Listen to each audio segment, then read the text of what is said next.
નમસ્કાર. સીધો સંવાદમાં આપનું સ્વાગત છે. ગઈકાલ સાંજની એ કરુણ ઘટના કે જેને આપણે ક્યારેય ભૂલી નહીં શકીએ. મોરબીની વાત હોય, જળ હોનારતની વાત હોય અને એ કરુણ ઘટના કે જેમાં ઝૂલતો પુલ તો તૂટ્યો પડ્યો, પરંતુ એક સાથે લગભગ 400થી 500 લોકોને લઈને પડ્યો. બે જવાબદાર કોણ છે?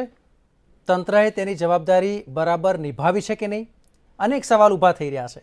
સરકાર છે તે અત્યારે રાહત અને બચાવ કામગીરીમાં પૂરજોશથી કામગીરી કરે છે, વાત સાચી, પણ સવાલ એ છે કે જો પહેલાં જ કદાચ આટલું ધ્યાન રાખવામાં આવ્યું હોત તો આ પરિસ્થિતિનું નિર્માણ ના થયું હોત.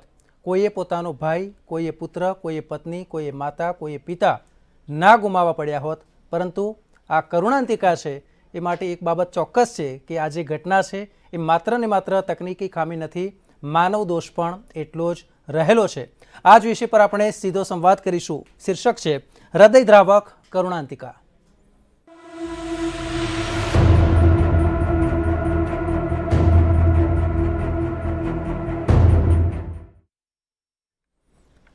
તો આ જ વિષય પર આપણે ચર્ચા કરવી છે. ચર્ચામાં ભાગ લેવા માટે આપણી સાથે જોડાયા છે ભારતીય જનતા પાર્ટી તરફથી નેતા નિલેશ સોલંકી.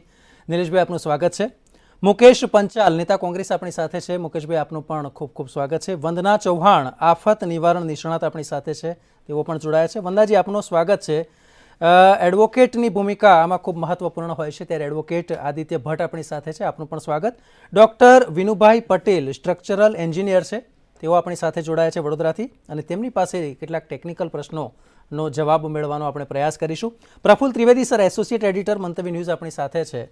મામલો ખૂબ જ ગંભીર એટલા માટે કહેવાય છે કારણ કે જ્યારે શરૂઆતનો તબક્કો હતો ત્યારે પુલ તૂટ્યો, પુલ પડ્યો, 5થી 10 લોકો પડ્યા હોય એવો અંદાજ છે, અને ત્યાર પછી અચાનક જે આંકડા સતત વધતા ગયા, અત્યારે 24 કલાકમાં આંકડો ત્યાં આવીને ઊભો છે કે જે સત્તાવાર આંક છે તે અનુસાર 141 લોકોના મરણ થયા છે. 134ની તો યાદી પણ આવી ગઈ છે કે કોણ હતા, ઉંમર વર્ષ કેટલા હતા, એ તમામ માહિતી અત્યારે સામે આવી ગઈ છે.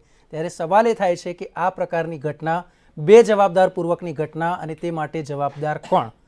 આ જ વિષય પર ત્યારે ચર્ચા કરીએ છીએ. પ્રફુલ્લ સર, આપની પાસે આવવા માંગીશ. આજે એક આપે પણ મહત્વપૂર્ણ રિપોર્ટ પણ લખ્યો છે આ જ મુદ્દાને લઈને, અને તપાસ સમિતિ ઉપર પણ સવાલ ઉઠાવવામાં આવ્યા છે, અને સાથે એ જ કે વારંવાર આ પ્રકારની ઘટના અને વારંવાર 2 લાખ 4 લાખની સહાય જાહેર કરવી, શું કહેશો? નેહલ, જ્યારે પણ આટલી મોટી દુર્ઘટના બને, સૌથી પહેલાં તો આપણે જે એમાં મૃતકો છે એને શ્રદ્ધાંજલિ અર્પણ કરીએ, અને એમના કુટુંબીજનો ઉપર આવી પડેલી આફત સહન કરવાની ઈશ્વર શક્તિ આપે એવી પ્રાર્થના કરીએ, અને જે લોકો ઈજાગ્રસ્ત છે એ લોકો ઝડપથી સાજા થઈ જાય એવી આપણે પ્રાર્થના કરીએ. પરંતુ જ્યારે આવી દુર્ઘટના બને છે અને લોકોની અંદર જે દુર્ઘટનાની જે કરુણ છે ને, કરુણતામાંથી રોષ જન્મતો હોય છે, અને એ રોષ જન્મે ત્યારે રોષને ઠંડો કરવા માટે સરકાર કે સત્તાવાળાઓ બે રસ્તા અપનાવતા હોય છે. એક, તાત્કાલિક આર્થિક સહાય જાહેર કરી દેવી, અને બીજું તપાસ કમિટીની નિમણૂક કરી દેવી. પરંતુ અત્યાર સુધીમાં અનુભવો એવું કહે છે કે કોઈ પણ તપાસ કમિટી સત્ય સુધી પહોંચી જ નથી શકતી. આ તમે જે અહેવાલની વાત કરી, મેં એમાં એક બોધ કથા લખી છે કે સત્ય અને અસત્ય બે બહેનો હતી. બંને એક વખત એક પાણીના સ્થળે તળાવની અંદર નાહવા પડી. અસત્ય વહેલી નીકળીને સત્યના કપડાં લઈને જતી રહી. ત્યારથી સત્ય બહાર ના આવી શકે, એ હાથ હલાવી શકે અને ગળા સુધી મોઢું બતાવીને સ્માઇલ કરી શકે, આખું સત્ય બહાર આવી શકતું નથી. આ બોધકથા વર્ષો જૂની છે, અને એ આજે પણ આ તપાસ કમિટીઓને જેમની તેમ લાગુ પડે છે. તમે જુઓ કે કેટલી બધી ઘટનાઓ બનતી રહે છે. આજે તક્ષશિલાની આગ યાદ કરો કે ચીસો પાડતા બાળકો આગમાંથી નીચે પડતા જે કેમેરાએ કેદ કર્યા હતા, અને એ જે કંપારી છૂટે એવા દ્રશ્યો હતા, એ તક્ષશિલામાં આજે કોને સજા થઈને કોણ પકડાયું. એ પછી તમે જુઓ કે કાંકરિયાની રાઈડ પડી હતી, 3 જણા મરી ગયા હતા અને 39 જણ ઘાયલ થયા હતા. અને કોર્પોરેશનની નિર્લજતાની પરાકાષ્ઠા કહું કે એ જ કોન્ટ્રાક્ટરને ફરી આ સત્તાવાળાઓએ એને કોન્ટ્રાક્ટ આપ્યો, જે લોકો એમ કહેતા હતા કે ચમરબંધીને છોડવામાં નહીં આવે. એટલે જે ઘટનાઓ આવી બનતી હોય છે, નવરંગપુરાની જે હોસ્પિટલ સળગી હતી એમાં કોના સુધી હાથ પહોંચ્યા? તપાસ સમિતિના હાથ લાંબા છે પણ એ ચમરબંધી સુધી નથી પહોંચી શકતા. એ સ્લીપર સેલ જે નીચેના પ્યાદાઓ હોય છે એના સુધી જ પહોંચી શકતા હોય છે. તમે જુઓ કે આ મોરબીની દુર્ઘટના બની કે જેમાં 142 લોકોએ એમના જીવ ગુમાવ્યા અને 9 જણ હજુ લાપતા છે, એમની શોધખોળ ચાલી રહી છે. હવે આટલી મોટી કરુણાંતિકા છે, હવે એમાં કેટલી બધી બેદરકારી છે. પહેલી બેદરકારી તો એ છે કે ઓરેવા ટ્રસ્ટ, જે કંપનીનું ટ્રસ્ટ છે, CSR, હા, એણે જે એનું સમારકામ કરાવ્યું, તો એ જે સમારકામ કરાવ્યું તો એ આ વિષયના એક્સપર્ટ હતા. એને આવા જ બ્રિજ રિપેર કરવાનો એને પૂર્વ અનુભવ હતો ખરો? આ એટલા માટે હું કહું છું કે આ બ્રિજ છે નેહલ 1879માં મોરબીના રાજા વાઘજી ઠાકોરે 3.5 લાખમાં બનાવડાવ્યો હતો. અને મારા ગરીબ લોકોને એક મનોરંજનનું નિઃશુલ્ક સાધન મળે એ હેતુથી બનાવેલો. એનું જે લોકાર્પણ છે એ મુંબઈના ગવર્નર રિચાર્ડ રેમ્પલના હાથે થયું હતું એ જમાનામાં. અને આ આખી યુરોપિયન શૈલીનો છે. બિલકુલ. એટલે આ કોઈ સામાન્ય કોન્ટ્રાક્ટર છે આને રિપેર ના કરી શકે, આની સ્પેશિયાલિટી જોઈએ. એટલે જેની પાસે એને સમારકામ કરાવ્યું એને આ પ્રકારની સ્પેશિયાલિટી હતી ખરી, નંબર 1. નંબર 2 કે રિપેર થયા પછી એનું કોઈ ટેસ્ટિંગ કરાવ્યું ખરું? નંબર 3 કે ફિટનેસનું સર્ટિફિકેટ લીધું કે આ લોકોને અવર જવર માટે ફિટ છે. જ્યારે 145 વર્ષ કરતાં વધારે જૂનો બ્રિજ હોય ત્યારે અને એના પરથી માણસોની અવર જવર થવાની હોય, નીચે નદી હોય, નદીનું પાણી 15 ફૂટ ઊંડું હોય, અને તમે સુરક્ષાના કોઈ સાધનો રાખો છે કે નહીં? નીચે કેમ કોઈ બોટ કે એવી કોઈ વ્યવસ્થા નથી રાખવામાં આવતી? એ લોકોને જેકેટ કેમ નથી આપવામાં આવતા? તમારે ક્ષમતા કરતાં વધુ લોકો જે એમાં પ્રવેશ કરતા હોય તો તમે ટિકિટ લઈને જવા દો છો, વધારાની ટિકિટ કેમ ફાડો છો? અને એ પછીનો સવાલ એ છે કે જો તમે ટિકિટ લો છો તો તમે એમાંથી કમાણી કરો છો, તો પછી તમે ત્યાં પૈસા ખર્ચીને સિક્યુરિટી ગાર્ડ કેમ નથી રાખતા? અદ્યતન ટેકનોલોજીવાળા સાધનો કેમ નથી મૂકતા કે આથી વધારે એના પર વજન જાય એટલે એને પીક અવાજ આવે ને ત્યાં બંધ કરી દો? આ કશું જ ત્યાં કરવામાં નથી આવ્યું. માત્ર દેશી ઢબે જે કરવામાં આવ્યું છે, આખો બ્રિજ છે 2 કરોડ રૂપિયાના ખર્ચે એ લોકોએ રિપેર કરાવ્યો હતો. હવે એમાં કેવા પ્રકારનું રિપેરિંગ થયું હશે? દેશી સ્ટાઇલથી જ થયું હશે, જેને કારણે આ પડી ગયું છે. અને જે તપાસ સમિતિ છે એ એક થીગડું છે. બિલકુલ. એટલે માત્ર ને માત્ર થીગડા મારવાની પ્રવૃત્તિ ચાલતી હોય તેવું સ્પષ્ટ આવી રહ્યું છે. ભાજપના નેતા નિલેશ સોલંકી આપણી સાથે છે. નિલેશભાઈ, 9 નાની માછલીઓ પકડાઈ, મોટી ક્યારે? નિહલભાઈ, હું આપને કહીશ કે જે પ્રમાણેની આ મોરબીમાં જે કરુણ ઘટના બની એને આપણે પહેલાં શ્રદ્ધાંજલિ અને અર્પણ કરીએ. અને આવી ઘટના કદાચ વિશ્વમાં આપણે કોઈ એવા ભવિષ્યવાણી કદાચ આપણને ખ્યાલ હોય તો આવી નાનામાં નાની ઘટના પણ આપણે રોકી શકીએ, પણ આ ઘટના રોકવી આપણા હાથમાં નથી. હું આપને કહું બીજી વસ્તુ કે આ ઘટના 6:30 જે બની, આ 100% આ કોઈ પણ મોત થાય, એક પણ મોત થઈ જાય તો એના માટે આપણે સખત દુઃખ વ્યક્ત કરીએ છીએ. તો આ તો 132થી પણ વધારે લોકો 6:30 આ જે ઘટના બની ત્યારે તાત્કાલિક અમારા હર્ષસંઘવીજી ત્યાં પહોંચ્યા અને આપની વાત ત્યાં એમાં જવાબ આવી જશે. ઘટનાક્રમ છે બધા જાણે છે, દર્શકો પણ જાણે છે કે વડાપ્રધાન મોદીજી એમને ફોન ઉપર તાત્કાલિક એમને ત્યાં કહ્યું કે જે પણ પરિસ્થિતિ હોય, હું કોંગ્રેસના મિત્ર બેઠા છે, 100% કહીશ કે આવકાર્ય કામ કર્યા છે કે ત્યાં કાલ સાંજે 6:30 પછી કોઈ પક્ષાપક્ષી નહીં, આપણે બધી જ ત્યાં જે વ્યક્તિ છીએ એને વંદન કરીએ છીએ, એમને આપણે ધન્યવાદ આપીએ છીએ કે સ્થળ ઉપર પહોંચી ગયા અને રાહત કાર્યક્રમમાં જોડાઈ ગયા. પરંતુ નેહલભાઈનો સવાલ એ છે કે 9 જણા પકડાયા, જે નાની માછલીઓ પકડાઈ, મગરમચ્છ ક્યારે? એવો ચોખ્ખો સવાલ છે. નેહલભાઈ, હું એ જ મારો પક્ષ જ મૂકું છું કે તાત્કાલિક જે આપણે કોઈ પણ ઘટના બને છે તો પછી આપણે કોઈ પણ જજમેન્ટ કે આપણે આ કર્યું તે કર્યું નહીં, એના માટે તપાસ સમિતિ તાત્કાલિક એને નિમવામાં આવી છે 5 સભ્યોની. તપાસ સમિતિમાં જે પ્રમાણે ત્રિવેદીભાઈએ કીધું કે 117 રૂપિયાની ટિકિટ, આટલું આ બધાની ડિટેલ, 2 કરોડ રૂપિયાનો જે ખર્ચો કર્યો છે જયસુખ પટેલની કંપનીએ કર્યો છે તે અત્યારે ફરાર છે. બહુ સ્પષ્ટ છે, ક્યાંય FIR માં તેનું નામ સુદ્ધા નથી.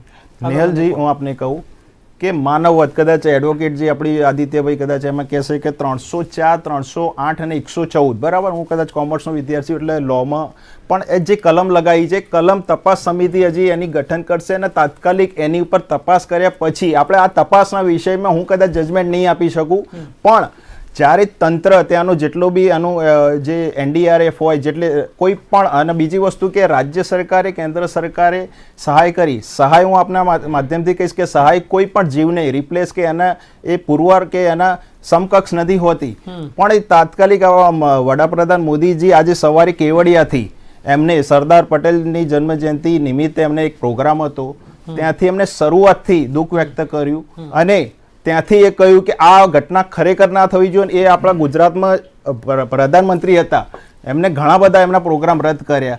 નેહલજી, હું કહીશ કે આમાં કોઈ પણ વ્યક્તિ વિશેષ કોઈ પણ વ્યક્તિ આમાં બચશે નહીં અને આ આખા ભારતને કંપાવી દેવી ઘટના છે.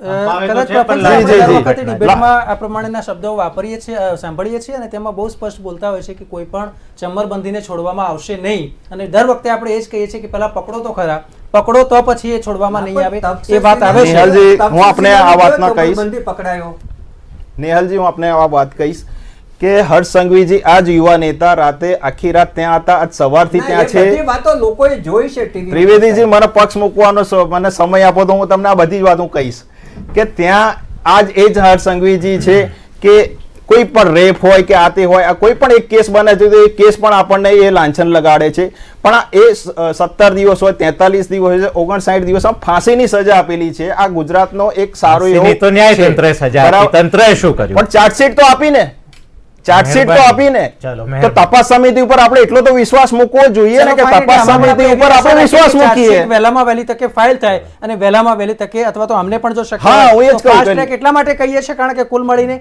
141 જીવનો આ સવાલ છે. કોંગ્રેસની પ્રતિક્રિયા પણ આપણે જાણવી છે. મુકેશભાઈ, સૌ પ્રથમ 140 વર્ષ જૂનો જે ઝૂલતો બ્રિજ બનાવનારે જ્યારે બનાવે ત્યારે એને નહીં ખબર હોય કે મારી પાછળના જે તંત્રવાળા કે સરકાર આવશે અને આ રીતની બેદરકારી રાખશે. પરંતુ જે ઘટના ગઈકાલે બની છે એમાં જે કોઈ મૃતકો છે, કોઈએ બાપ ખોયો, કોઈએ મા ખોઈ, કોઈએ દીકરો ખોયો, કોઈએ સ્વજનો ખોયા, આ સૌને હું મારા હૃદયથી શ્રદ્ધાંજલિ પાઠવું છું. હવે બીજી વાત એવી છે કે આજે હું એક રાષ્ટ્રીય પાર્ટીનું આગેવાન હોવા છતાં મેં ખેસ નથી પહેર્યો, કારણ કે આ દુઃખદ ઘટના છે, એની અંદર કોઈ રાજકારણ ના હોય. અને મેં જે હું વાત કરવા માગું છું કે તમે કોઈ પણ વાતની કોઈ એન્કર હોય મીડિયાના એ પૂછે કે કોઈ વિશ્લેષક પૂછે કે કોઈ સવાલ કરે તો દરેક ભાજપના પ્રવક્તાની એની એક જ વાત હોય કે અમારા મંત્રી આવ્યા, અમારા પ્રધાનમંત્રી આવ્યા, મુખ્યમંત્રી આવ્યા. અરે ભાઈ, આ તો એક જવાબદારી અને ફરજનો ભાગ છે. આ થયું કેમ એની ચર્ચા કરવા માટે આપણે ભેગા થયા છીએ. હા, રાઈટ. એટલે ફરી ન થાય એના માટેની વાત કરવા આપણે ભેગા થયા છીએ. પણ આ કોઈ પણ ઘટના હોય, ધારો કે એક મૃત્યુ હોય કે 140 હોય, એ લોકોને વાત એક જ છે કે અમારા મંત્રીશ્રી ત્યાં પહોંચી ગયા. હું તમને એક સવાલ કે એક વાત કરવા માગું છું કે રિબિન કાપી જ્યારે બેસતા વર્ષના દિવસે એ રિબિન કાપવાવાળા જે કોઈ ધારાસભ્ય, નેતા, આગેવાન કે કોઈ પણ, એ લોકો પાસે માહિતી હતી કે આ વસ્તુ કેટલી ક્યાં આવકારદાયક છે અને કેટલી કેપેસિટીવાળી છે. આમાંનો કોઈ રિબિન કાપનારને ખબર છે? એ સવાલ એમને કરવો જોઈએ. બીજી વાત એવી છે કે એમના ચીફ ઓફિસર છે નગરપાલિકાના, એ એવું કહે છે કે મારી જાણ બહાર ચાલુ કરી દેવામાં આવ્યો. તમે સમજો આ કેટલી મોટી કરુણાંતિકા દેશની ને ગુજરાતની, કે એની અંદર જે માણસ પોતે જવાબદાર છે, સ્થાનિક તંત્ર જ હંમેશા જવાબદાર હોય, નગરપાલિકા હોય કે કોર્પોરેશન કે પંચાયત, તો એનો ચીફ ઓફિસર એવું કહે કે મારી જાણ બહાર ચાલુ થઈ ગયું છે. તમે સમજો તો એનો મતલબ એવો છે કે આ ગુજરાત સરકારની અંદર તમે જુઓ, આ ઘટના થઈ એટલે વાત નથી, પણ દરેક જગ્યાએ જે કોઈ આવી વસ્તુ હોય કે જેને ચોકસાઈપૂર્વક ચાલુ કરવાની હોય કે ચોકસાઈપૂર્વક કોન્ટ્રાક્ટર જે કોઈ આનો, જેમ પ્રફુલભાઈએ કહ્યું કે એનો નિષ્ણાત હોય એની જાણકારી લઈને અને ટેન્ડર આપવું જોઈએ, એની બદલે જે વાલાની વાત છે ને કે જે અમુક જ લોકોને કામ આપી દેવા, તમે સમજો કે આપણા અમદાવાદની અંદર પણ કેટલાક કોન્ટ્રાક્ટરો બહારથી આવે છે, એ લોકોને કોન્ટ્રાક્ટ આપેલા. પણ મને એમ થાય છે કે તમે આ વસ્તુ કર્યા કરતા અને પાછળથી જ્યારે ઘટના બને ત્યારે મુખ્યમંત્રી પહોંચી જાય, ગૃહમંત્રી પહોંચી જાય, અરે પણ ભાઈ જ્યારે ચાલુ કરવાનો હતો એના આગળના દિવસે કેમ મુખ્યમંત્રીએ ધ્યાન ના રહ્યું, કેમ ગૃહમંત્રીશ્રીએ ના જોયું, કેમ બીજા મંત્રીઓ કે ધારાસભ્યો કે નગરપાલિકાના કોઈ સભ્યો કે ચીફ ઓફિસર ધ્યાન ના રાખ્યું.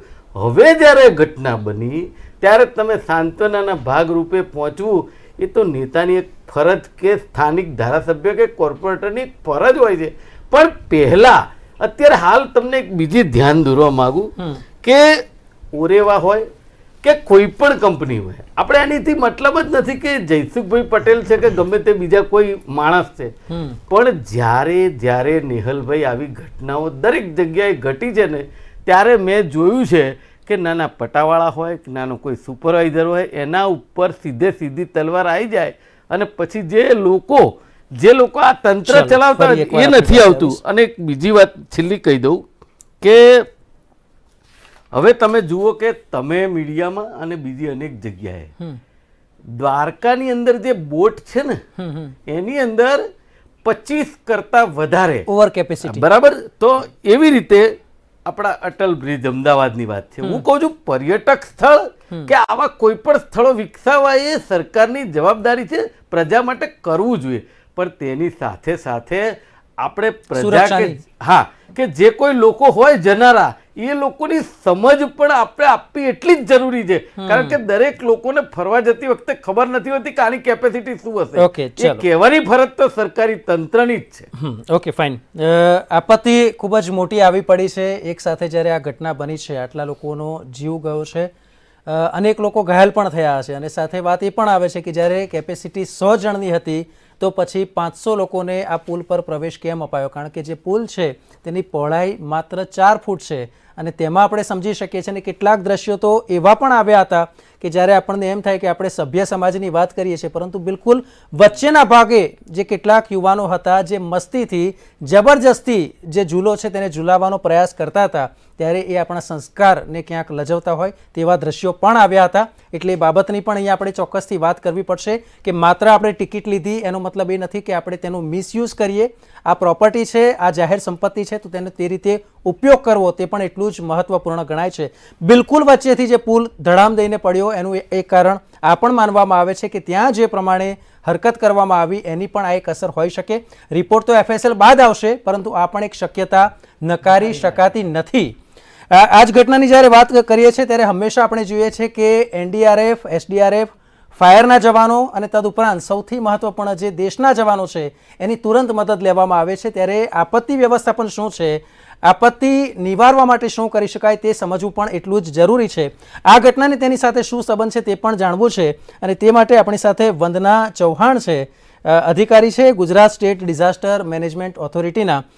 મેડમ, આપનું સ્વાગત છે. આ જે ઘટના છે તમે કઈ રીતે જુઓ છો અને ડિઝાસ્ટર મેનેજમેન્ટમાં ક્યાં ત્રુટીઓ રહી હતી? Thank you.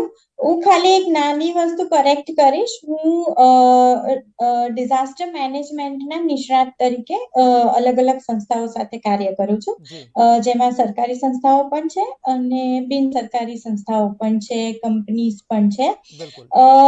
હવે આપણે આગળ વધીએ તો જે આપણે કહ્યું કે આપણે શું કરવું જોઈએ, એટલે બહુ જ અગત્યનું છે આપણું આજે જે આપણે વાત કરી રહ્યા છે. આગળ બી નિષ્ણાતશ્રીઓએ કહ્યું કે આપણે સોલ્યુશન શું, કોઈ પણ ઘટના બની આપણને ખબર છે અને આપણે દરેક જણા દિલથી ખૂબ જ દુઃખી છે, હૃદયદ્રાવક આ જે દ્રશ્ય કે આ ઘટના થઈ છે એની માટે. પણ હવે આ કેમ થયું એના રીઝન્સ તો આપણી તપાસ સમિતિ શોધી જ રહી છે. પણ હવે સોલ્યુશન શું અને ભવિષ્યમાં ના થાય એની માટે શું કરવું જોઈએ એની જ ચર્ચા આપણે અગત્યની છે. એટલે આપણે જેમ કહ્યું એમ જો જોઈએ આફત નિવારણની દ્રષ્ટિએ તો એક સૌથી અગત્યનો મુદ્દો જે આપણે સૌએ વિડીયોમાંથી જોઈને આપણે હમણાં જ કહ્યું તે કે ભાઈ લોકોમાં અવેરનેસની બહુ જ જરૂર છે. ઓફકોર્સ આપણે તંત્રને કહીએ છીએ કે સજાગ રહે, સંસ્થાઓ કોઈ કામ કરતી હોય તો એમને પણ અમુક જરૂરી સ્ટેપ્સ લેવાની જરૂર છે. પણ મને લાગે છે જે પબ્લિક છે એ લોકોને બહુ જ સમજવાની જરૂર છે કે એમનામાં અવેરનેસની જરૂર છે કે આવી બધી ટુરિસ્ટ સ્થળોએ જઈએ ત્યારે આપણે કઈ નાની નાની બાબતો હોય છે પણ ધ્યાન રાખવું જરૂર છે. આપણું પોતાનું જે આપણે બિહેવિયરલ ચેન્જની વાત કરીએ તો એ જે બિહેવિયર છે એ આપણે આ બધી જગ્યાઓમાં ને એમાં બી આપણા બધાને ખબર છે કે નીચે પાણી છે અને ઉપર આ રીતે આપણે પુલ બાંધ્યો છે. એ સમયે જો આપણે જ ઊભા રહીને એને હલાવતા હતા તો એ કેટલું બધું એટલે સાચી કે સારી વસ્તુ છે એ આપણે જાતે સમજવાની જરૂર છે. એટલે મને લાગે છે કે ડૂઝ અને ડોન્ટ્સ જે આવી સેન્સિટિવ જગ્યાએ ભલે ટુરિસ્ટ છે પણ જ્યાં થોડુંક આપણને એવું લાગે કે ભાઈ જોખમ વધારે રહેલું છે, જોખમ દરેક જગ્યાએ છે પણ થોડું વધારે પ્રમાણમાં, તો લોકોએ શું કરવું અને શું ન કરવું એની જાણ જો લોકો ત્યાં એ સ્થળ પર જાય એની પહેલા અથવા એ સ્થળ પર જ વિઝિટ કરે એ પહેલા જો એમને સમજાવવામાં આવે, પ્લસ આપણે દરેક જગ્યાએ ડિસ્પ્લે રાખીએ છીએ તો એ જો ત્યાં આપણે મૂક્યું હોય તો લોકો વાંચે સમજે એ બહુ જ જરૂરી છે. બીજી વસ્તુ છે ક્રાઉડ મેનેજમેન્ટ. ટુરિસ્ટ પ્લેસમાં દરેક ટુરિસ્ટ પ્લેસ જ્યાં છે ત્યાં આપણે government of India national disaster management authority છે એમને બહુ જ સરસ ગાઈડલાઇન્સ બનાવી છે કે ભાઈ ક્રાઉડ મેનેજમેન્ટ કેવી રીતે કરવું જેથી આપણે સ્ટેમ્પેડ્સને અટકાવી શકીએ. તો એ ક્રાઉડ કંટ્રોલ અને ક્રાઉડ મેનેજમેન્ટ આ બધા સ્થળોએ થવા બહુ જરૂરી છે અને એની માટે જ્યારે કોઈ કંપની આ રીતે કામ કરતી હોય અંડર CSR અને તંત્ર પણ હોય તો આવા કોઈક નિષ્ણાતને લાવીને સાથે સાથે મને લાગે છે એમાં ક્રાઉડ મેનેજમેન્ટના મુદ્દાને પણ જો આંકી લેવા પહેલેથી જ ઇન્ક્લુડ કરી લેવામાં આવે તો એ બહુ જ અગત્યનું છે કે ભાઈ ધારો કે સ્ટેમ્પેડ થયા તો આપણે શું કરીશું. ત્રીજી વસ્તુ જે ઓલરેડી આપણા નિષ્ણાતશ્રીઓ બધાએ કહી છે તે છે ઇન્સ્પેક્શન. હું કહીશ કે આપણે પ્રી તો કરવું જોઈએ કે ભાઈ આ બન્યું હતું ત્યારે ને ઓફકોર્સ થયું જ હશે, બધા પોતપોતાની જવાબદારીઓ નિભાવે જ છે પણ એને ટાઈમ ટુ ટાઈમ બેઝિસ અને પીરિયોડિક બેઝિસ પર થાય એ બહુ જ જરૂરી છે લોકો માટે. બીજું અત્યારે જયારે બહુ સોરી હું બે મુદ્દા કહી દઉં તમને. અત્યારે જયારે આપણે ઇમરજન્સીમાં છીએ ત્યારે મને લાગે લોકો જે ત્યાં ટુરિસ્ટ પ્લેસ એ જગ્યા પર હતા એમના સગાવાલાઓની એવી ચિંતા હશે કે ભાઈ અમારા લોકો ખોવાઈ ગયા છે અને અમે એ લોકો સુધી કઈ રીતે પહોંચીએ. તો એ કેસમાં મને થાય છે કે ઇમરજન્સી નંબર જે લોસ્ટ લોકો છે એ લોકો માટે છે 02822243300 અને ડિસ્ટ્રિક્ટ હેલ્પલાઇન નો પણ નંબર છે 28221077. તો આ લોકોને સતત આની આપણે જાણકારી આપીએ એ અગત્યનું છે. અને છેલ્લો મુદ્દો જે મારા તરફથી કહીશ એ છે કે આ ટુરિસ્ટ પ્લેસે જે મને લાગે છે હવે આપણે એવું બી સિસ્ટમ કરવી છે જે ઘણી બધી જગ્યાએ છે કે ભાઈ ટુરિસ્ટ લોકોનું કોઈ રીતે રજીસ્ટ્રેશન થાય, કાં તો એનું આધાર અથવા એનું ઇલેક્શન નંબર કંઈ પણ. તો જ્યારે અત્યારે આવી ઘટના બનીને લોકો ખોવાઈ ગયા એવું આપણને લાગે છે કે મિસ થઈ ગયા છે તો જો એમની માહિતી આપણી પાસે ઓલરેડી હશે તો એમને જે લોકો મળ્યા છે એમને એમના આપણે જે પણ આઈડીઝ છે એના આધારે આપણે કહી શકીએ.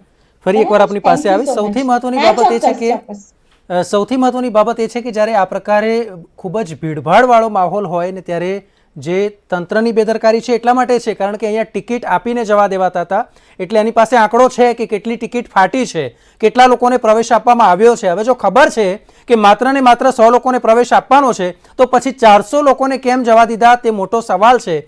અને એક બાબત એ પણ છે કે જ્યારે 100થી વધારે જવા દે છે તો એને અટકાવ્યા કેમ નહીં? 100થી વધારેને પ્રવેશ નથી આપવાનો. જ્યારે એ 100માંથી જેટલા લોકો બાદ થાય બીજા 100ને તમે એન્ટર કરો, પરંતુ એવું કરવામાં નથી આવ્યું એટલે એ બેદરકારી પણ બહુ જ સ્પષ્ટ જોવા મળે છે. સ્ટ્રક્ચરલ ડિઝાઇન અને સ્ટ્રક્ચરલ એન્જિનિયરિંગ પણ આમાં ખૂબ જ મહત્વનો ભાગ ભજવે છે અને પ્રફુલ્લ સરે પણ જે પ્રમાણે વાત કરી કારણ કે આ લગભગ 140 વર્ષ જૂનો પુલ હતો. ભૂકંપ સમયે તેની હાલત વધારે જર્જરિત થતાં થોડા વર્ષો માટે તે બંધ રહ્યો અને ત્યાર પછી ઓરેવા કંપનીને તેની જવાબદારી સોંપવામાં આવી.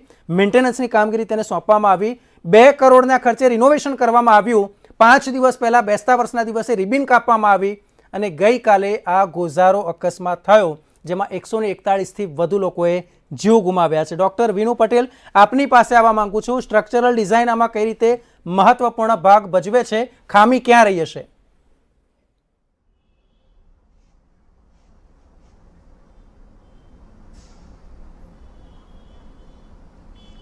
હલો, હા, ઝૂલતો બ્રિજ એટલે કે અંગ્રેજીમાં એને સસ્પેન્શન બ્રિજ કહે છે. એને એ બનેલો હોય છે ડેક. ડેક એટલે કે ફ્લોર કે જેના પર માણસો ચાલતા હોય છે, અને બીજા રોપ એટલે કે દોરડા જેનાથી બનેલો હોય છે. એટલે આમાં ફેલ્યોર થવાના બે કારણો હોય છે, આઈધર ડેક ફેલ્યોર ઓર રોપ ફેલ્યોર. એટલે કાં તો જેના પર માણસો ચાલતા હોય છે એ ડેક એનું ફેલ્યોર થયું હોય, અથવા તો રોપનું ફેલ્યોર થયું હોય. એટલે આ બે કારણે, અથવા તો એની one reason because of this it is failed. હવે આનું કારણ એવું બી હોઈ શકે કે જેના માટે ડિઝાઇન થયેલો છે એનાથી લોડ વધારે થયો હોય, overloading is one of the factor કે જેના કારણે ફેલ થયો હોય.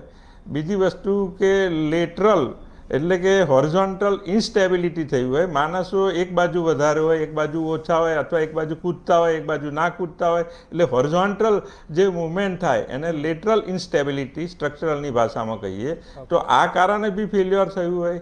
ત્રીજું કારણ એવું છે કે જે બ્રિજ જેનાથી બનેલો છે એની એક નેચરલ ફ્રીક્વન્સી હોય છે, અને માણસો જે એના પર ચાલતા હોય છે, દોડતા હોય છે કે કૂદતા હોય છે એની ફ્રીક્વન્સી હોય છે. જો બંનેની ફ્રીક્વન્સી મેચ થઈ જાય તો એ ફ્રીક્વન્સી બહુ જ ઘણી વધી જતી હોય છે, એટલે એને રિઝોનન્સ કહેવામાં આવે છે ટેકનિકલી. તો રિઝોનન્સ જો થયું હોય તો બી આ બ્રિજ ફેલ થયેલો હોઈ શકે. એટલે ધીઝ આર ધ રીઝન્સ કે આ કારણે ફેલ્યોર થયું હોય. હવે બીજું એ છે કે રિપેરિંગ કરેલું પ્રોપર છે કે નહીં એ બી પ્રોપર ચેક કરવું જોઈએ. એટલે જ્યાં સુધી એનાલિસિસ ના થાય પ્રોપરલી ત્યાં સુધી કહેવું મુશ્કેલ છે કે કયા કારણે બ્રિજ તૂટ્યો છે, ફેલ થયો છે. પણ પ્રોબેબલ રીઝન્સ એ છે કે ડેક ફેલ્યોર થયું હોય, અથવા તો રોપ ફેલ્યોર થયું હોય, અથવા લેટરલ ઇન્સ્ટેબિલિટી આવી હોય, અથવા રિઝોનન્સ કન્ડિશન ક્રિએટ થયેલી હોય.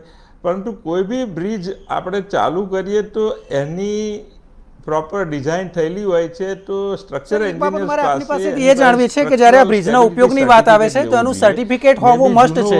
શું આ કેસમાં પણ સર્ટિફિકેટ હતું? બી હોય તો એક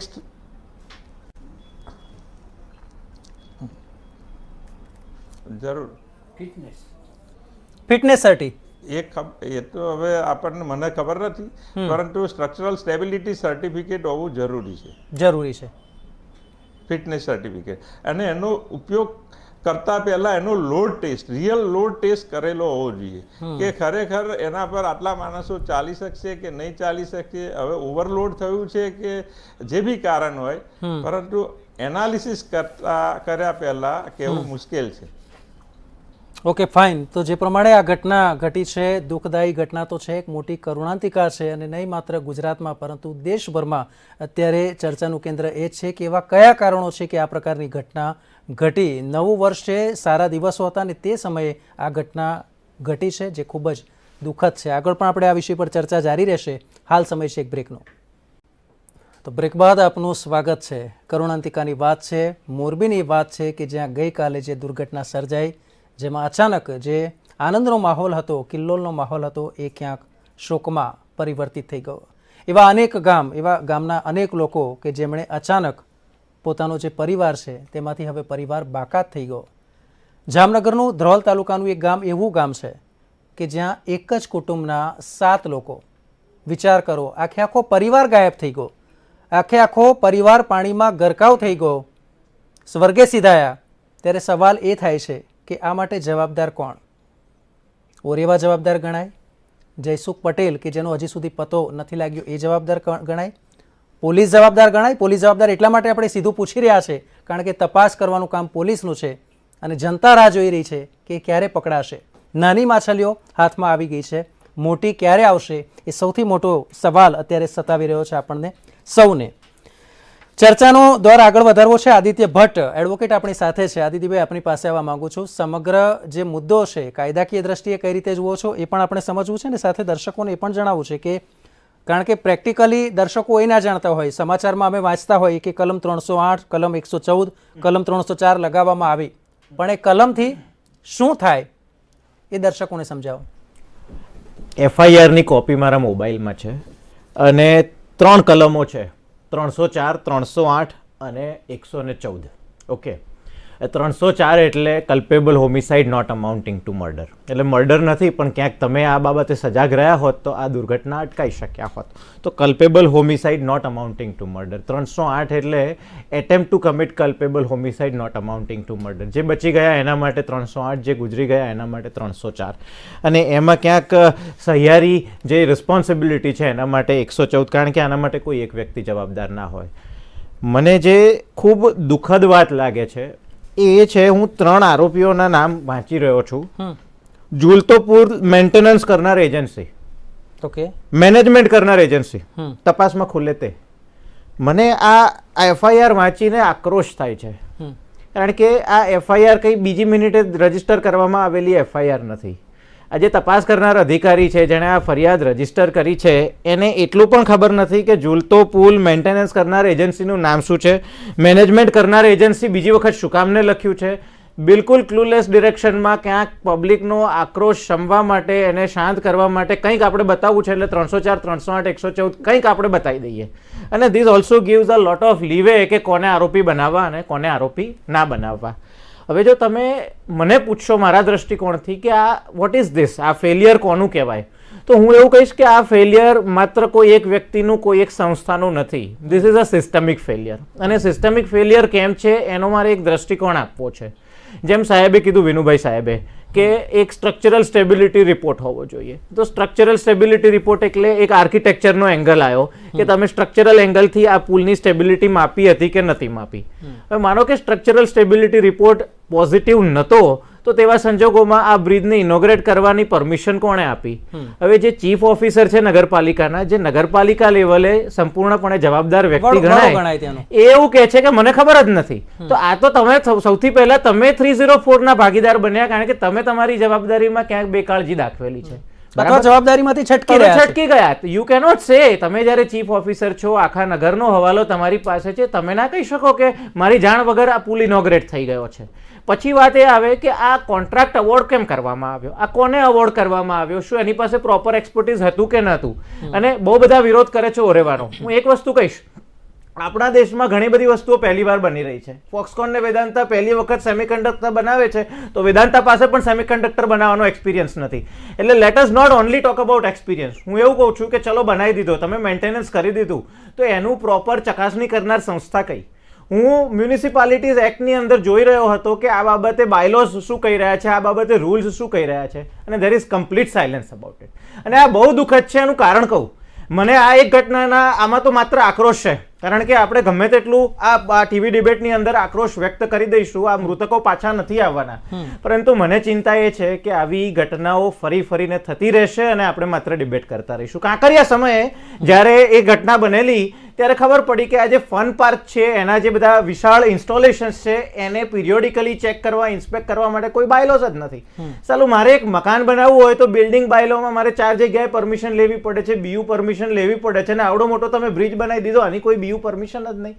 હું GDCR, general development control regulation, જે ટાઉન પ્લાનિંગ એક્ટ હેઠળ બને, એમાં જોઈ રહ્યો હતો, ક્યાંય જોગવાઈ નથી. હું PWD ની ગાઈડલાઈન જોઈ રહ્યો હતો, ક્યાંય દેખાઈ નથી રહ્યું. R&B ની, રોડ્સ એન્ડ બિલ્ડિંગ ડિપાર્ટમેન્ટની ગાઈડલાઈન જોઈ રહ્યો છું, ટોટલ સાયલેન્સ.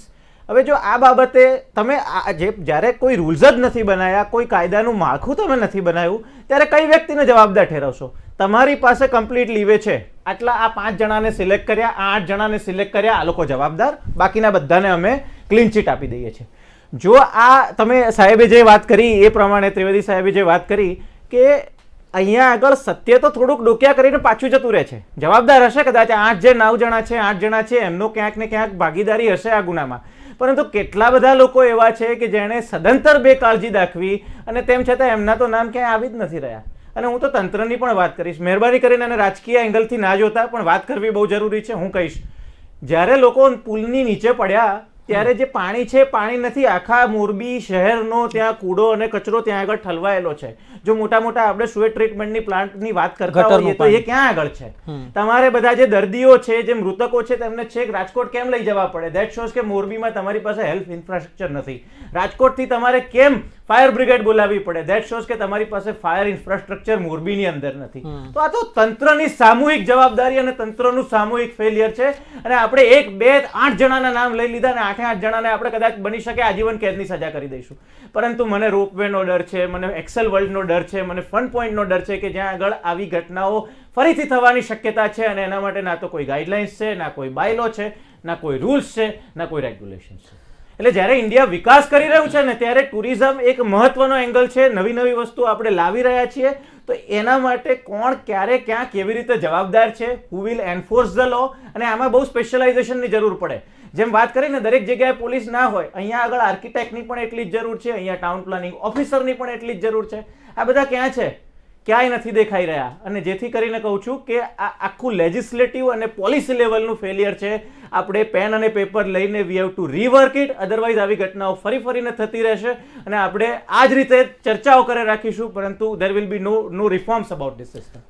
નિલેશભાઈ, સ્વીકારો છો કે આ સામૂહિક નિષ્ફળતા છે? આદિત્યભાઈ જે સિસ્ટમના જે બધી જે વાતો કરી એ જ ભારતનું બંધારણ એ ભણ્યા છે અને એ જ અત્યારે પ્રેક્ટિસ કરી રહ્યા છે. રાજકીય દ્રષ્ટિકોણથી ના જોતા, હું તો મારો- તંત્રની જવાબદારીની હું વાત કરું હું છું. તો પક્ષ મૂકું છું મારો. બિલકુલ તમે મૂકો, પણ નેહલભાઈ મને રાજકીય રીતે કીધું, નહીં, તાંત્રિક રીતે. હું એ જ કહી રહ્યો છું. હું રિયાલિટી કોઈ પણ આમાં રાજકીય શબ્દ આવે, કારણ કે એ તો કોંગ્રેસનું કામ છે. એ મોતના મલાજાનું પણ એ રાજકારણ આપણે કરે એની પણ વાત છે. નથી કરવી. હું આપણે એ જ કહી રહ્યો છું નેહલજી કે આદિત્યભાઈ જે સિસ્ટમની વાત કરી એમની જોડે જેટલી બી બુકો હતી આપણા ભારતના બંધારણમાં વાંચીને જે આગળ આવ્યા છે ને એ સિસ્ટમની વાત 100% હું માનું છું એમને રિયાલિટી વાત કરી હશે. પણ જ્યારે કોઈ પણ સિસ્ટમને આ તે કોઈ ઘટના બને છે અને આપણે એવા કોઈ જ એવા નથી ભગવાન કે આપણા હાથમાં ઘટના બનતી હોય ને એને રોકી શકીએ. નેહલભાઈ, એ સનાતન સત્ય We છે. don't want undo બરાબર. button. redo ના થાય એની વાત છે આ. હું એ જ અમારે કહી રહ્યો undo છું. નથી કરવું. હું એ જ કહી રહ્યો છું કે જ્યારે ઘટના બને છે ત્યારે આ પેલું આ તે કેટલું પબ્લિક એના માટે તપાસ નિલેશભાઈ, અમે એટલા માટે સમિતિ કહીએ છીએ કારણ કે આજે મોરબીની ઘટના બની ત્યાર પછી એએમસી જાગૃત થયું કે ભાઈ હવે અમે આટલાથી વધારેની સંખ્યાને અટલ બ્રિજ ઉપર નહીં આવવા દઈએ. દ્વારકાનો જે કેબલ બ્રિજ છે તેની ચકાસણી કરવામાં આવશે ત્યાં સુધી બંધ નેહલજી, હું એ રહેશે. જ કહી રહ્યો એટલે છું. 141 લોકો મરે પછી જ બધું કરવાનું સવાલ આ છે. નેહલજી, એ જ કહી રહ્યો છું કે 1979 માં 79 માં મચ્છુ ડેમ તૂટ્યો, આપણા હાથમાં નહોતું. અત્યારે એ ડેમની સ્ટ્રેન્થ જોઈ લો, હવે ડેમ તૂટે નહીં. કોઈ પણ ઘટના છે આપણને કંઈક સબક શીખવાડે છે. હું એ કહી રહ્યો છું. હવે નહીં થાય. બરાબર, પણ કેમ થયો? That was a failure. મને કદાચ એવું લાગે છે કે એડવોકેટજી કદાચ રાજકારણ કરી રહ્યા છે, ના હું કરી નથી નહીં કરી કરી રહ્યો રહ્યા સાહેબ. છે. આપણે કહી રહ્યો છું. ઘટના બને પછી તમે જ્યારે- એવી વાત કરો છો કે હવે સુરક્ષા વધારી દીધી, હવે સ્ટ્રેન્થ વધારી દીધી, પણ કેમ આપણે આગોતરા પગલા ના લઈ શક્યા એ પ્રશ્ન છે. તમે જો કોઈ પણ એડવોકેટ હોય નેહલજી, હું અત્યારે એમના એ લોમાં નથી જતો કારણ કે હું સ્ટુડન્ટ નથી, પણ સત્ય અને અસત્ય હંમેશા એડવોકેટ ક્યારે એ કોર્ટમાં જ રજૂ કરે છે. આપણને જે કે જે આની પર અત્યારે વિશ્વાસ હોય 100% આપણે માની લઈએ, વાસ્તવિકતા છે કે એ જે બોલે સાચું છે. પણ જ્યારે તપાસ સમિતિ એમને કહ્યું કે આ કેમ કલમ, સાહેબ આ બંધારણ છે કે પહેલા કલમો પોલીસ લગાવે છે, એડવોકેટ ક્યારે કોઈ કલમ નથી લગાવતો. પછી ચાર્જશીટ દાખલ થાય છે ને પછી એમાં જાય છે જ્યુડિશિયલ કસ્ટડી, પછી એમાં આગળ વધે છે. તો સાહેબ જે એડવાન્સની વાત પછી કહી રહ્યા છે કે આ કલમ કેમ ના લગાઈ, સાહેબ એ પોલીસ વિભાગનો એનો મારે જ વાત ટીવી સ્ક્રીન પર સાહેબ, દર્શકો આપણે આપણી જાય જાય પછી છે, મારે એક મારે વાત દેખાય કરવી છે. છે. અને મને આ આજ સુધી નાના મેં મારે એક વાત ક્યાંય કરવી એવું છે. નથી ચલો, લખ્યું. હું મને એનો સમય સમય આપજો. આપજો. લગાડવામાં મારે વાત આવશે. કરવી છે. ખૂબ જ નેહલજી, હું એ ગંભીર જ મામલો કહી છે, રહ્યો છું. ચિંતાનો આ વિષય છે, બંનેને વાસ્તવિકતા છે. કહેવા આ- માંગીશ આ બંનેને. દુઃખદ ઘટના ઉપર આપણે ચર્ચા કરી રહ્યા છીએ. આની પર કોઈ જ રાજકારણ ના હોય. હું ક્યારે આમાં એટલા માટે હું આ કાળો શર્ટ ને એક ખેસ ના ટોપી નથી પહેરી કારણ કે આની પર રાજકારણ ના હોય. કોઈ પણ પાર્ટી આની પર રાજકારણ કરી શકે, એમને છૂટ છે. રાજકારણ પણ ના નેહલજી, હું હોય, એમને પણ એ સવાલ વાત તમને કહી એટલા રહ્યો માટે જ છું. પૂછવાનો હતો કારણ કે સરકાર તમારી છે. અહીંયા ડબલ એન્જિનની સરકાર નથી, અહીંયા ટ્રિપલ એન્જિનની સરકાર છે. મોરબી નગરપાલિકા કોની? ગુજરાતમાં સરકાર કોની? હવે હું આપને કેન્દ્રમાં સરકાર કોની? હવે નેહલભાઈ આપને વાત કરું. મોહન કુંડાડિયા સાંસદ જે રાજકોટના છે એમના જ રિલેટિવના 12 સભ્યો કરુણ મૃત્યુ પામ્યા છે, છતાંય એ ગઈકાલ રાતથી ત્યાં છે. પણ એની ફરજનો ભાગ છે, એટલે તમે ભૂલી જાઓ છો. એની ફરજનો ભાગ છે. તો અમે પણ છીએ. એ સાંસદ એનો પણ છે. મતલબ એવું એટલે નથી એમણે આવું કે અમારા જરૂરી પણ છે. રિલેટિવ નથી માર્યા. હું આપને એ કહી રહ્યો છું કે સિસ્ટમનો ભાગ તો અમે પણ છીએ. એટલે એવું નથી કે ભાજપ બચી જાય છે ને બીજા મરે છે, એવું નથી. અરે ભાજપના પણ વ્યક્તિઓ છે. હું આપને એ કહી રહ્યો છું, વાસ્તવિકતા છે. એટલે એવું નથી. સાહેબ, એડવોકેટજી વાસ્તવિકતા એ કે- પણ છે, વાસ્તવિકતા એ પણ છે. માલિકી કોની છે? મોરબી નગરપાલિકાની. જે 15 રૂપિયા 17 રૂપિયા ટિકિટ લેવામાં આવે છે એમાં ક્યાંય નગરપાલિકાનો લોગો પણ નથી. એના માટે જ તપાસ સમિતિ તો આગળ આવશે. હવે સાહેબ એના તમારી એ જ આગળ સરકાર છે છે. તમે કહેશો તપાસ સમિતિ નિમવાની છે. સાહેબ હું જજમેન્ટ કઈ રીતે આપી શકું, કારણ કે આપણા હાથમાં એવું છે જ નહીં. ચાલો આપણે ડોક્ટર એની વિનુ પર પટેલ ચર્ચા આપની કરી પાસે શકીએ આવવા માંગુ છીએ. છું. ડોક્ટર વિનુ પટેલ, એક આપે વાત કરી તે પ્રમાણે ઓવરલોડની એક શક્યતા આપણે નકારી શકાતી નથી. દેશભરમાં જે પ્રમાણે અત્યારે આ પ્રકારના બ્રિજ બની રહ્યા છે, કેબલ બ્રિજ બની રહ્યા છે, રોપવેનું નિર્માણ થતું હોય છે, એમાં ખાસ કરીને સ્ટ્રક્ચરની બાબતે શું ધ્યાન રાખવું પડતું હોય છે? જમ્મુ કાશ્મીરની વાત કરીએ, કેટલાક બ્રિજીસ એવા પણ બન્યા છે કે જ્યાં મેક્સિમમ કેટલો પવન ફૂંકાય એને પણ ધ્યાનમાં લેવાતું હોય છે. એની થોડી વાત કરશો.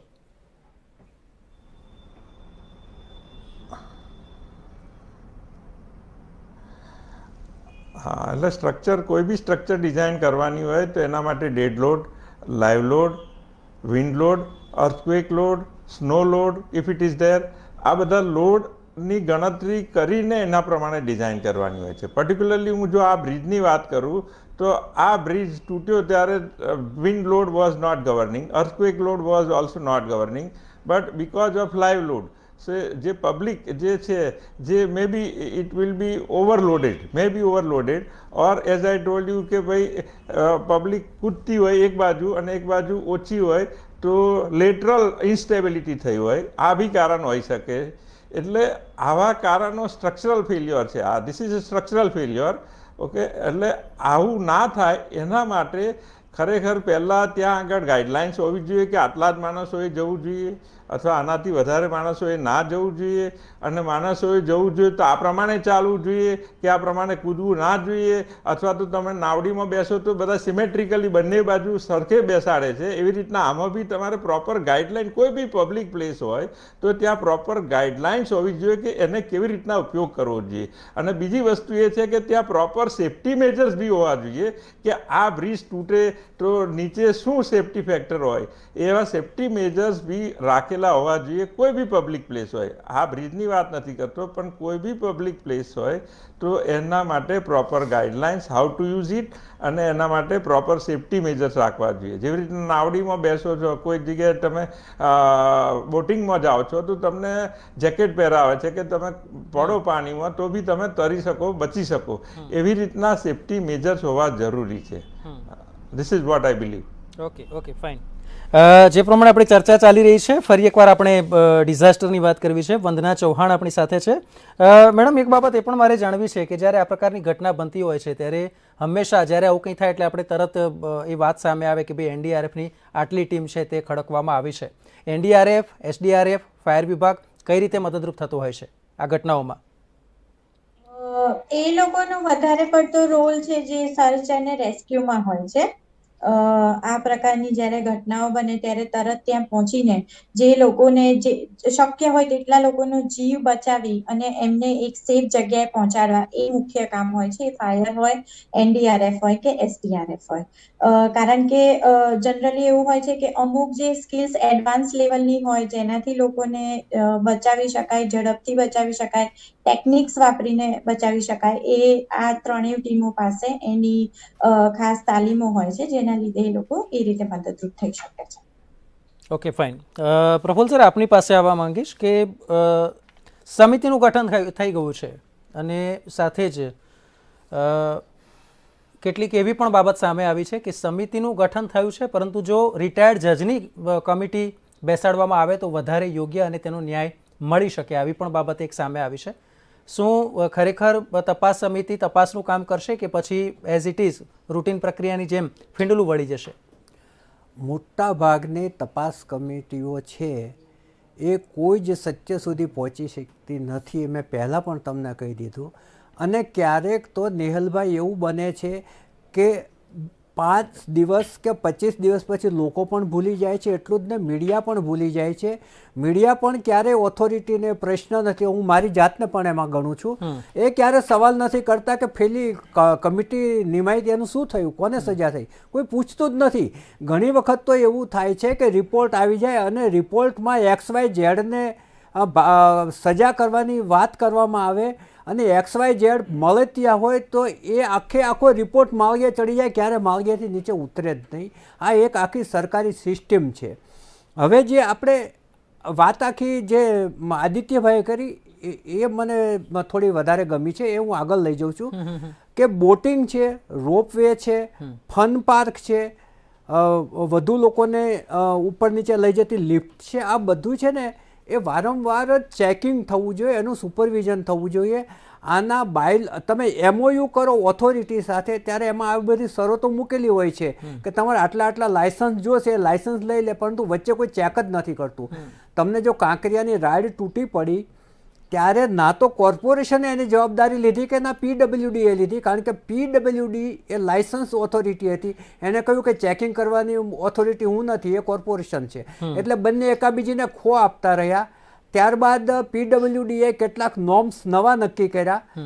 આ જ કોન્ટ્રાક્ટરો એમની પાસે ગયા કે આ એટલા બધા આકરા નોર્મ્સ છે કે અમે ધંધો જ નહીં કરી શકીએ, એટલે પાછી એમાં રિલેક્સેશન આપ્યા.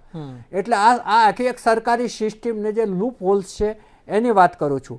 બીજું, ચીફ ઓફિસર એમ કહે છે કે મને ખબર જ નહોતી. આ જે એનું ઉદ્ઘાટન થયું એનો વિડીયો આખા રાજ્યમાં ફર્યો છે. ત્યાંના છાપાઓમાં પ્રેસ કોન્ફરન્સ કરીને આની જાહેરાત કરવામાં આવી છે. જે માણસે જે ઉદ્ઘાટન કર્યું, ઓરોવા કંપનીના અધિકારીઓએ, એના માલિકે એને ઉદ્ઘાટન કર્યું, એના ફોટાઓ છાપાઓમાં આવ્યા છે. એક છાપાએ એક દિવસની અંદર 10,000 લોકોએ એની મુલાકાત લીધી એવું પણ છાપ્યું છે ને 8 કોલમના સમાચાર છે. બિલકુલ. જો ગામ આખાને ખબર હતી કે આ ચાલુ થઈ ગયું છે તો આ એક ચીફ ઓફિસરને જ નહોતી. અને જો એની મંજૂરી વગર, એના ફિટનેસ સર્ટિફિકેટ વગર ચાલુ થઈ ગયું તો એને બંધ કેમ ના કરાયું? એ શા માટે આંખ આડા કાન કરીને બેસી રહ્યા? હવે જ્યારે ઘટના બની છે ત્યારે એમ કહે છે કે આમ મારા ધ્યાનમાં છટકબારી નહોતું. શોધે છે. હવે ત્રીજી વસ્તુ એ છે કે આ યુરોપિયન શૈલીનો હતો. આખી આની જે ડિઝાઇન છે યુનિક હતી. એ કોઈ સીધો સાદો કોન્ટ્રાક્ટરને રિપેર ના કરી શકે. અને એક ચોક્કસ પ્રકારના માણસો જોઈએ.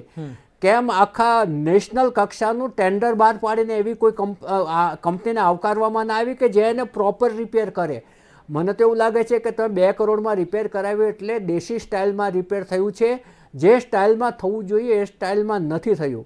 અને છેલ્લી વાત એ છે કે જે આમાંથી જે ત્રાસદી ઊભી થઈ છે લોકોમાં, કે લોકોમાં એટલો બધો રોષ છે કે એક જ કુટુંબના તમામ સભ્યો મરી ગયા. પડોશીઓ એને અગ્નિ સંસ્કાર કરવા આવ્યા હતા. ત્યાં એક પત્રકારે એમને પૂછ્યું કે આ લોકોની સહાયનું, તો કે એ સહાય છે એ તંત્રના અધિકારીઓને અને આ ઓરેવા કંપનીને આપી દો, એમના પૈસાની જરૂર છે. લોકો એટલા બધા આક્રોશમાં છે. એક વ્યક્તિએ એવું કહ્યું 4 લાખ મારે નથી જોઈતા, હું તમને 4 કરોડ આપું, મારી મરી ગયેલી વ્યક્તિને પાછી લાવી આપો. એટલે લોકોની અંદર પારાવાર રોષ છે.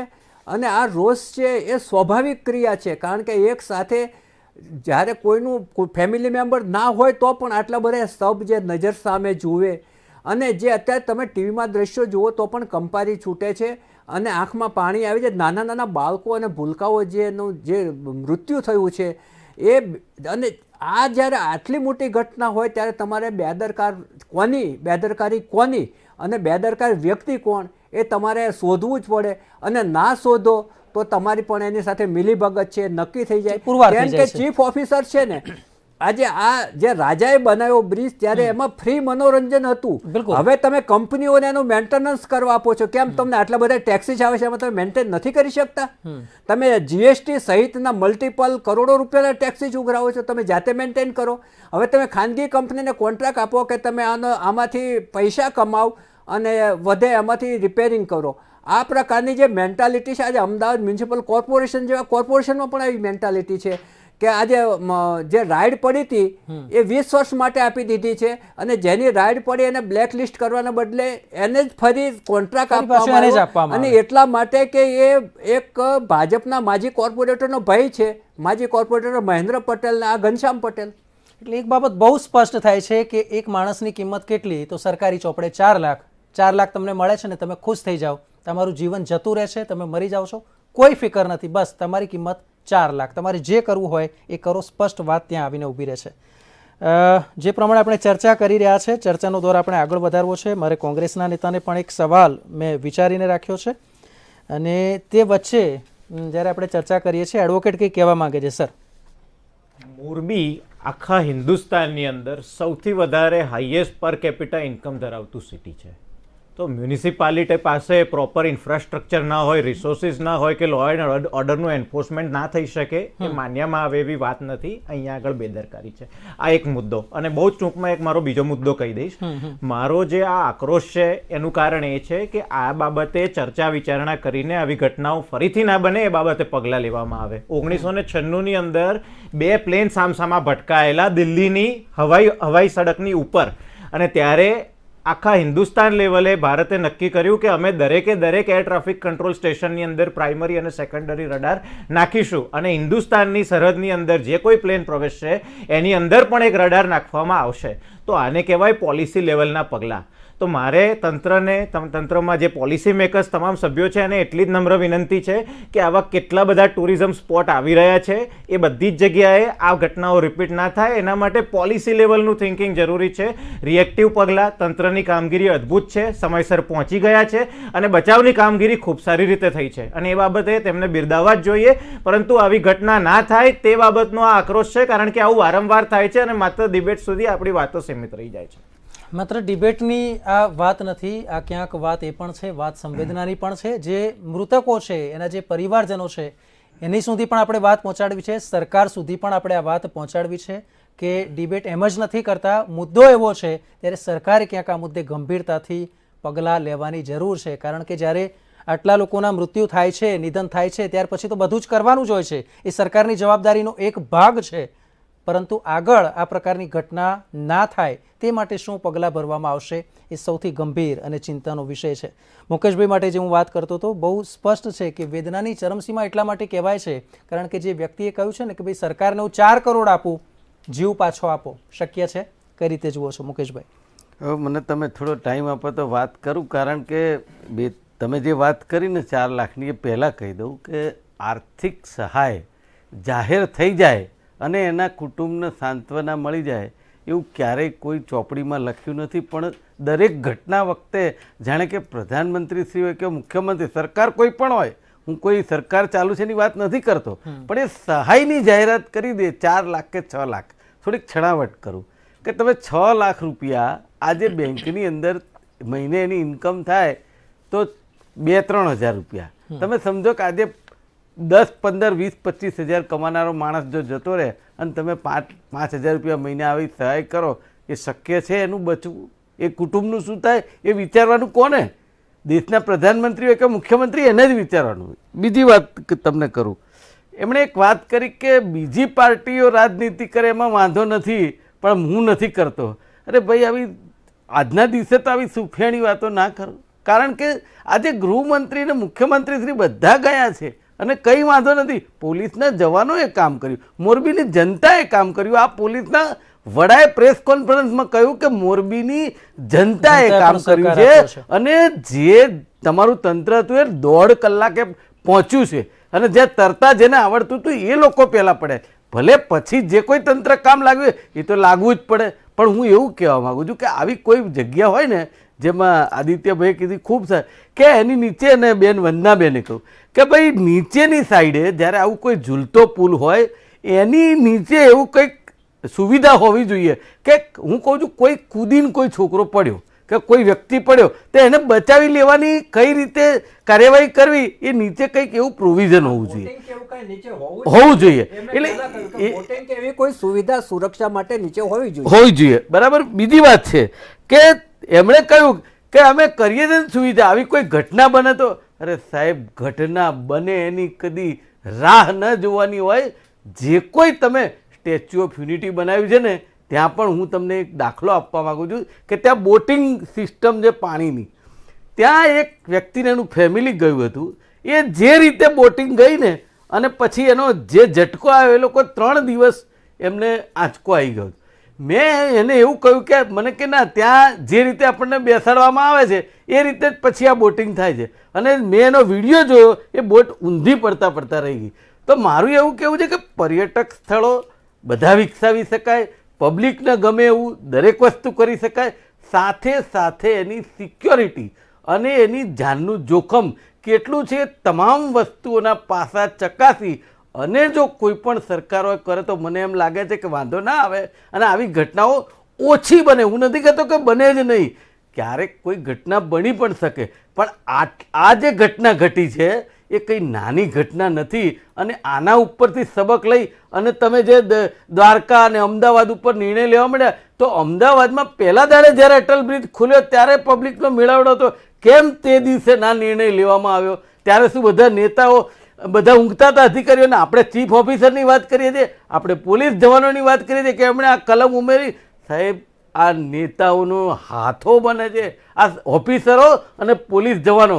બાકી એ લોકોને કાર્યવાહી એમની જાતે સોંપવામાં આવે તો હું માનું છું કે ગુજરાતની પોલીસ ગુજરાતનું ગૌરવ છે, ગુજરાતના અધિકારીઓ ગુજરાતનું ગૌરવ છે.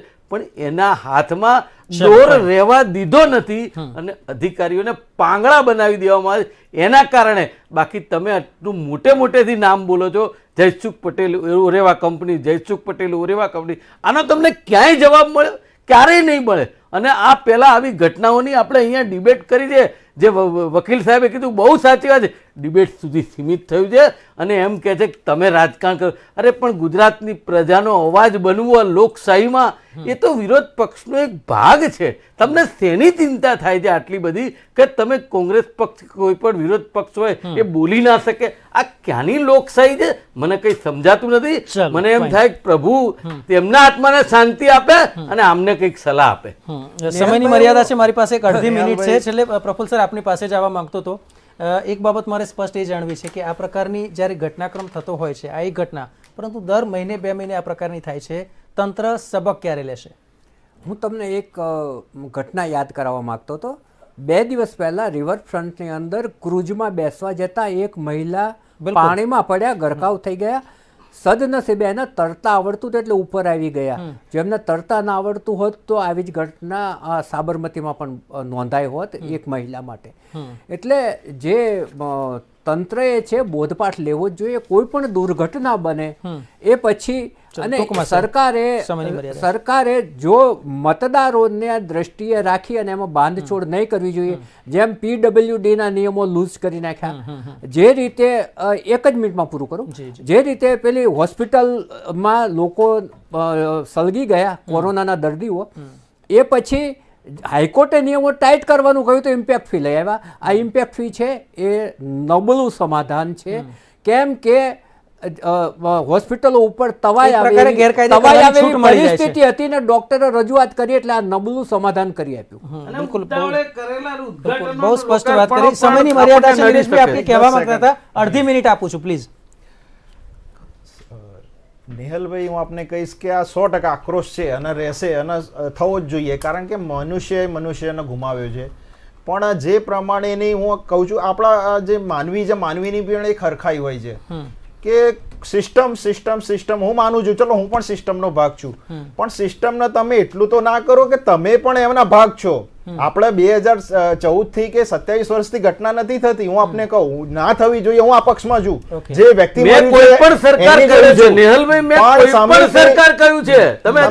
મને સમય ઓછો આપ્યો છે મુકેશભાઈ. ચલો હું આપને કહું કે સમિતિ કઈ પહેલી વાર ગઠન નથી થઈ.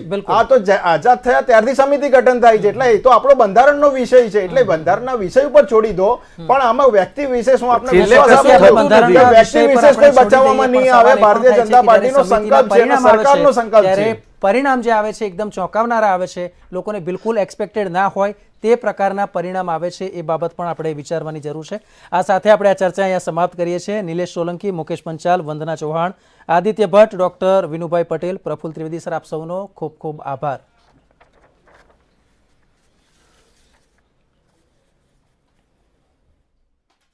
તો સીધો સંવાદમાં અત્યારે બસ આટલું જ. રજા આપશો. નમસ્કાર.